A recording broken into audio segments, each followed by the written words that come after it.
Allah provides His love and rahmah and care to everybody. Even Fir'aun, his lungs expanding and his lungs collapsing every time he inhales and exhales is actually an act of Allah's loving care towards him. But at the end, Allah does mention in the Quran, there are some things you can do that if you keep on doing them, you can disqualify yourself from Allah's rahmah. Now, how long do you have to keep Allah's rahmah? So long as you're alive. Bismillah ar-Rahman ar-Rahim. Alhamdulillah wa salatu wa salamu ala Rasulillah wa ala alihi wa sahbihi ajma'een. Amma ba'd. I was asked to make a clarification about Allah and unconditional love. So I'll add some things to that commentary. Allah Azza wa Jalla's love is vast and all-encompassing. And the word rahmah, actually, which commonly gets translated as mercy, is not the best translation for rahmah. The word rahmah has two dominant ideas from the Arabic point of view. One of them is love and the other one is care. Love and care. Those are the two dominant ideas behind the word rahmah. So the word mercy is maybe a third level meaning, but not the first level meaning of the word. And if you haven't heard me talk about that before, I'll briefly mention why that's important to know. If I say the teacher or the principal showed no mercy and suspended everyone, right? Or some students went to the teacher and said, mercy, mercy. Or the judge showed no mercy. Or the soldiers showed no mercy. You know what all of this has to do with? It has to do with being spared. So you're about to be punished, and then somebody was merciful, which means they didn't punish you, they spared you the punishment. Oh, you understand? The police officer was merciful, he didn't give you the ticket. Right? So actually mercy assumes something negative, and then somebody decided not to go forward, and they showed you mercy and they spared you. You get it? That's the English term mercy. Now the word rahmah comes from raham, which is the womb of the mother. And the womb of the mother is a place where two things are happening. As the baby is growing inside the belly of the mom is increasingly loving the baby more and more. And the baby is being taken care of in every single capacity. His food, sleep, protection, shelter, from the elements, all of that's being taken care of inside the raham. When we are in the rahmah of Allah, we are in the absolute ever increasing love of Allah and His care. And the idea of condition and unconditioned, as explained in the Fatiha, is Allah provides His love and rahmah and care to everybody. Even Fir'aun, his lungs expanding and his lungs collapsing every time he inhales and exhales, is actually an act of Allah's loving care towards him. Even towards him. So life itself is a rahmah given to us by Allah. But at the end, Allah does mention in the Quran, there are some things you can do that if you keep on doing them, you can disqualify yourself from Allah's rahmah. Now, how long do you have to keep Allah's rahmah? So long as you're alive. Right? So it's not too late so long as you're alive. The moment you die, it's too late. Now, at that point, it's too late. Now, what does Allah say, for example? Wallahu la yuhibbul zalimeen. Right? So Allah doesn't love people who do wrong. But He doesn't say Allah doesn't love people who has done anything wrong. Like one time you did something wrong. Allahu la yuhibbul zalimeen. Zalim is an ism fa'il, means people that keep on doing wrong and they make a lifestyle out of it. Right? So those kinds of people, they close the doors of Allah's love themselves. They close that door on themselves. The nations that God destroyed in the past, like the nation of Nuh, Salih, Lut, alayhim salam, the stories you guys know about, right? Those days when those punishments came, for those few moments, or that day, or that week, سَبْعَ لَيَالٍ وَثَمَانِيَةَ أَيَّامٍ حُسُومًا, for those days, the doors of Allah's love and care for those people closed. They disqualified themselves from Allah's love. That's what happened with them. But still the point holds. It's wrong to say just callously, Allah's love is conditional. No. Allah's love is vast, all-encompassing. And it takes a lot for Allah He doesn't even say He hates. He never says He hates. He only says He doesn't love. La yuhib. Wallahu la yuhib. Right? So that's just an additional couple of comments for everybody to know about that. Anyway, so we left off on skipping one ayah number 38, where after describing those wonderful spouses of the Ashabul Yameen, Allah adds actually the phrase Li Ashabil Yameen in ayah number 38, for the people of the right. So that means that this section opened with Ashabul Yameen ma Ashabul Yameen, and then it ends also Li Ashab al-Yamin. Best way to understand the purpose of that is to contrast it, what happened with the Jannah described for as-Sabiqun.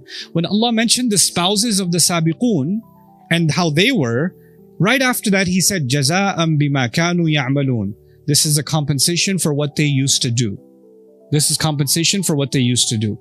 Now you would expect, now that He describes the spouses of the next level Jannah, He would say something similar. This is also compensation for what they used to do. He didn't say that so directly. He just said, this is for the people on the right. Now that's indirectly saying the same thing. How is it indirectly saying the same thing? Because when you say people of the right, that means their book is in their right hand. And if their book is in the right hand represents good deeds. These are people of good deeds, and that's why their book is in their right hand. So by saying this is for the people of the right hand, it's almost like saying this is for the people of good deeds.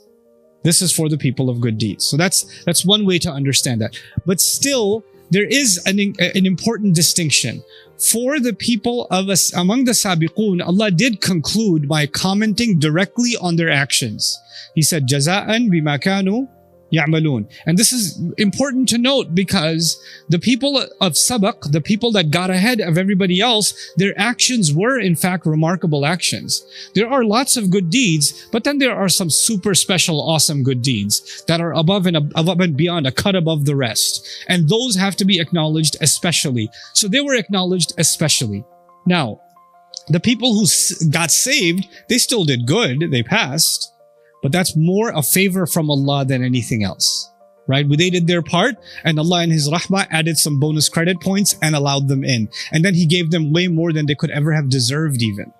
Right? So what we're getting here is fadlan min Allahi wa ni'mah, like Allah has given us more than we actually deserve. We barely passed and we're being treated like royalty. In fact, when someone is in this Jannah, when you're reading these ayat, you're like, oh, okay, this is kind of a normal Jannah. But if you and I make it there, and when you and I make it there, and may Allah give us the highest level of Jannah, but when we're there, we're not going to feel like, oh, it could be better. That's not going to be your feeling, you know? Like, yeah, I don't know, my accent changes when I say that, but it's subconscious. Because I think I learned it from my dad. I love my dad. My dad, like, the best compliment he will say is good. Like, that's as far as it goes. Like, there is no excellent. There is no, it's like, good. If you could just get a good, life is good after that. But then Allah is now further reinforcing one idea, that Allah is going out of His way to take care of the people of the right. So you should at least try to be the people of the right. So He opened with Ashabul Yameen, ma Ashabul Yameen, and then added an extra topping at the end, Li Ashabil Yameen. Thullatum min al-awwaleen wa thullatum min al-akhirin. Now, we're get to the scary part now. Wa Ashabul Shimali, ma Ashabul Shimal. Now Allah says, and the people of the left, oh, what is going to become of the people of the left? What can you imagine of the people of the left? The ma, this istifham, is not the people of the left. Who are the people of the left? Not who, what? What do you think the people of the left are? Meaning, what state do you think they're in? What horrors do you think they're facing? What fate do you think they're about to meet? So, kul ma ya'ti fil bal, like everything that comes to the imagination is all targeted at the same time with just that echoed question, ma ashabu shimal. Now, the first obvious thing is, why are they called the people of the left? لِأَنَّهُمْ يَأْخُذُونَ كُتُبَهُمْ بِشِمَالِهِمْ. They're taking their books in their left. And by the way, you should know that the book, there's two things described in the Quran about the people who get their book on their left hands. May Allah not make any of us from them. These people will get their book in their left hand and it will be behind their back, وَرَاءَ ظَهْرِهِ. And they don't have control over their limbs, so they cannot pull their arm forward because their limbs are no longer under their control. So they have their book, it's bad, but it's in their left hand and it's behind their back. So it gets even worse because now they don't even know how bad it is. The people that get their book in their right hand, guess what happens with them? Ha umuqra'u kitabiyah inni dhanantu anni mulaqin hisabiyah fahuwa fi 'ishatin radiyah. He says, hey, come check out my book. Look, even this smile I did, even this hug I gave this person, even this, all of it counted. Allah wrote everything in here. Check it out. They're calling people to look at their report card. And the guy who gets the book in his left hand, he's got it behind his back. He can't even see it himself. So the guy behind him is like, oh. He goes, what? Tell me. You know? That's his state. وَأَصْحَابُ الشِّمَالِ مَا أَصْحَابُ الشِّمَالِ. But there is a clear contrast. There were at least 2 levels of Jannah described, right? Sabiqun, and then Ashabul Yameen, the first and the foremost, and then the Ashabul Yameen. So you would expect to balance the equation, you would get at least 2 levels of what? Jahannam also, just like there were for Jannah. There's an interesting, nuanced answer, multiple answers to that question. So let's read something that I read today from Dr. Fadl Salih Hassan Rai, who I love to death. He's so amazing. Allah protect him. فَأَنَا لَمَّا أَقْرَأْ هَذِهِ وَأَقْرَأْ هَذِهِ. He says, when I read this part, meaning the Jannah part, and then I read the Jahannam part, أحرص على الأفضل فأحاول أن أقدم الخير. Or actually, when I read the higher level Jannah and I read the next level Jannah, I get inspired to do more good to qualify for which one? To the higher one, right? لكن الذي سيدخلهم جهنم. But however, the people who is going to enter into Jahannam, هو سيشتوي بمجرد دخولها لا مجال للتمايز. He says the person who Allah is going to put in the hellfire, whether he's in the lowest part of the hellfire or the upper part of the hellfire, they're going to burn anyway, right? So nobody's going to be like, I wish I'm like on the 3rd floor, not the 8th. Like, no, there's no competition left about who's, there's no need for that. حتى الدركات هم نازلون فيها ليس هناك مجال للتنافس في أخذ الأفضل.